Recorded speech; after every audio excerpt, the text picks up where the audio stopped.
இன்னைக்கு காலையில் யார் மூஞ்சில் முடிச்சேன்னு தெரியல. அடுத்தடுத்த வேலையாக புதுசாக வந்துட்டு இருந்துச்சு.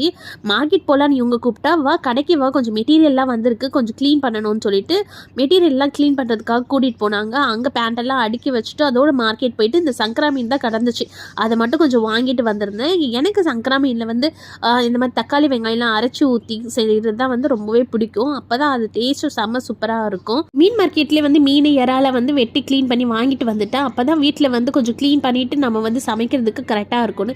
என்னதான் நம்ம வெட்டி வாங்கிட்டு வந்தாலும் அதை வந்து க்ளீன் பண்ணி எடுக்கிறதே கொஞ்சம் ஒரு சின்ன வேலையாக தான் இருந்தது. ஒரு பக்கம் மீன் குழம்பு தாளிச்சு விட்டுடலான்னு சொல்லிட்டு தாளிச்சுட்டு அந்த புளி தண்ணியும் மசாலாவையும் கரைச்சி வச்சிருந்தே அதையும் ஊற்றி ஒரு பக்கம் கொதி வரட்டும்னு சொல்லிட்டு மூடி வச்சுட்டு அதுக்கப்புறம் வந்து இறாவையும் வந்து கிரேவி மாதிரி பண்ணிடலான்னு சொல்லிட்டு அந்த வேலை ஒரு பக்கம் பார்த்துட்டு இருந்தேன்.